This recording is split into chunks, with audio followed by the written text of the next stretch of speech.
नमस्कार, आप देख रहे हैं जॉब्स पर। आपके साथ मैं आंचल श्रीवास्तव। आज हम बात करेंगे उत्तर प्रदेश की उस बड़ी कार्रवाई की जिसने प्रशासन से लेकर सियासी गलियारों में एक नई हलचल पैदा कर दी है। सीएम योगी आदित्यनाथ ने प्रदेश में अवैध घुसपैठियों, खासतौर पर रोहिंग्या और बांग्लादेशी नागरिकों के खिलाफ अब तक का सबसे बड़ा ऑपरेशन शुरू कर दिया है। लेकिन ये सिर्फ एक कार्रवाई नहीं है, ये संदेश है जीरो टॉलरेंस का।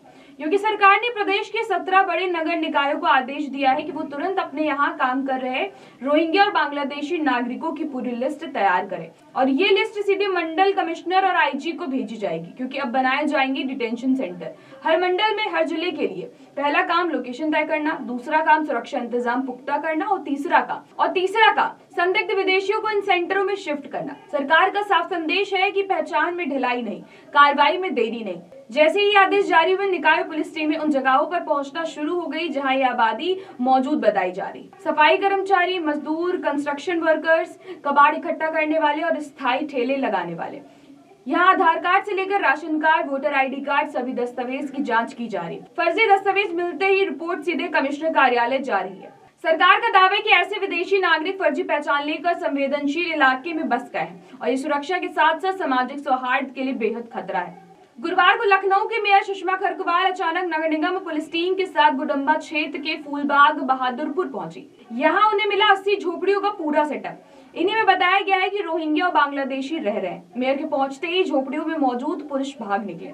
महिलाएं वही थी जो एक भी आधिकारिक दस्तावेज नहीं दिखा सकी। और आश्चर्य की बात यह है कि इन झोपड़ियों में 2 किलोवाट का बिजली कनेक्शन, टीवी, फ्रिज, कूलर और सभी सुविधाएं उपलब्ध थी। मेयर ने मौके पर कहा कि ये सब बांग्लादेशी हैं, इन्हें 15 दिन के भीतर शहर छोड़ना ही होगा। बिजली विभाग को निर्देश दिया गया है कि सभी कनेक्शन काट दिया जाए। आपको बताते चले कि ये झुग्गी बस्ती सपा पार्षद नमिता यादव की जमीन पर पाई गई। स्थानीय लोगों की शिकायत है कि ये बस्ती अवैध रूप से बसाई गई है और इलाके के लोग कह रहे हैं कि हर शाम 6 बजे के बाद सुरक्षा का खतरा खड़ा हो जाता है। कबाड़ जलता है, नशा होता है, गंदगी फैलती है और हर बार डेंगू सबसे पहले इसी इलाके में फैलता है। लेकिन यहीं से दूसरी कहानी शुरू होती है। कुछ लोग कह रहे हैं कि हम असम के रहने वाले, हमारा सामान उठा ले गए, हमें गलत तरीके से बांग्लादेशी बताया जा रहा है। यानी आरोप और प्रत्यारोप दोनों मौजूद हैं। योगी सरकार ने संकेत दिया है कि ये ऑपरेशन सिर्फ 1-2 जगह नहीं बल्कि पूरे प्रदेश में चलेगा। हर जिले में समय सीमा तय कर दी गई। हर कार्रवाई सीएम कार्यालय की सीधी मॉनिटरिंग में होगी। लापरवाही हुई तो अधिकारी कार्रवाई झेलेंगे।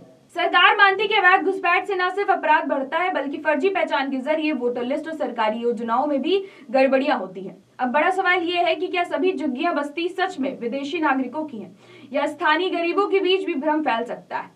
क्या 15 दिनों में पूरी झुग्गी खाली हो जाएगी? और सबसे अहम बात, क्या यूपी घुसपैठ मुक्त होने की दिशा में अब निर्णायक कदम उठा रहा है? फिलहाल इतना तय है कि योगी सरकार का ये अभियान प्रदेश में बड़ा प्रशासनिक और राजनीतिक असर डालने वाला है। अगले कुछ दिनों में ये मामला और ज्यादा गर्माएगा। तो ऐसी देश और दुनिया की बड़ी खबरों पर नजर रखने के लिए आप जुड़े रहिए जन एक्सप्रेस के साथ।